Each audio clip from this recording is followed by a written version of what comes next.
안녕하세요. 저는 김영한 목사라고 합니다. 한국 교회와 중독 사회를 어떻게 섬길까 고민하면서 살아가고 있는 그런 목사입니다. 만나서 반갑습니다. 우리가 중독이라고 하면 갑자기 빠졌다라고 생각하는데, 사실은 중독은 발견했을 시에는 이게 어느 정도 시간이 굉장히 많이 지나갔다라고 보시면 돼요. 그러면 중독되었다라는 것을 우리가 어떻게 알 수 있냐면, 사실은 중독에 빠졌다라는 세 가지를 일단은 아시면 좋을 것 같아요. 첫 번째는 습관이 있어야 돼요. 습관. 그러니까 예를 들어서 담배를 한번 펴봤다, 이걸 우린 중독이라고 하지 않고 뭐라 그래요?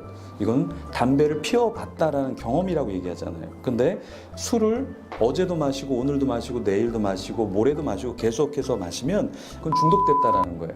반복이 된다라는 거잖아요. 그래서 이것을 습관이 되면 중독되었다라고 봐요. 그런데 그럼 습관이 있다고 해서 중독이냐? 그렇지 않아요. 두 번째는 뭐냐면 의존성이 있느냐라는 거예요. 그러니까 예를 들어서 내 자녀가 스마트폰을 계속해서 갖고 놓질 않아요. 화장실에 갈 때도 가져가고, 누구를 만나도 그것을 안절부절 갖고 있고, 학교에 가도 그것을 가져가야 되고, 계속해서 쉬는 시간에 보면 그걸 하고 있다. 그럼 우리는 그것을 의존성이라고 봐야 된다라는 거예요. 그래서 중독이라는 것은 하루아침에 만들어지는 것이 아니라 대부분은 부모님이 어느 정도 그것을 인정해 주는 가운데 중독이 만들어지는 거예요. 중독의 무서운 건 뭐냐면 내성이에요. 내성. 그러니까 처음에 게임을 할 때 여러분들이 게임을 집에서 30분만 해 그러면 30분만 합니다.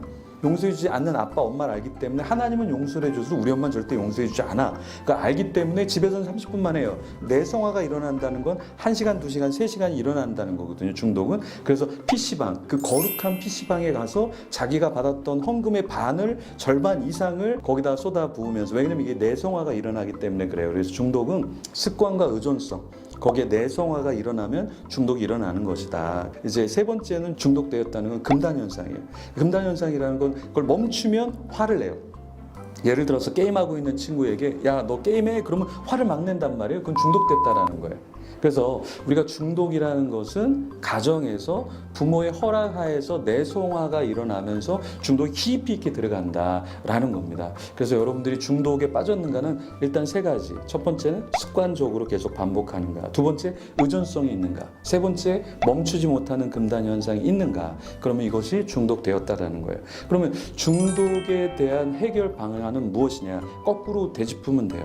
그것을 습관적으로 하지 않도록 다른 것에 거룩한 좋은 것의 습관에 빠지도록 해야 된다라는 거고, 의존하는데 그 중독된 것에 의존하지 않고 하나님을 의존하고 부모님을 의존하고 친구를 의존할 수 있는 것으로 만들어줘야 된다라는 거예요. 세 번째, 금단 현상이 일어나지 않도록 조금씩 줄여가게 만들고, 그것도 한 번에 다 줄이지는 못합니다, 여러분. 그러니까 게임하는 친구한테 너 오늘부터 게임 못해.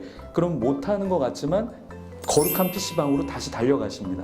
그리고 부모님이 잠자는 시간 다시 일어나서 어떻게 해서라도 그것을 한다는 거예요. 이 사람들은 그것을 소중히 여기기 때문에 부모님의 한두 마디에서 금단 현상이 끊어지지는 않는다. 그래서 그러한 방식으로 하나하나 단계를 다시 되짚어가서 중독에서 진단을 하고 빠져나올 수 있도록 도와야 된다는 것을 아시면 좋겠습니다.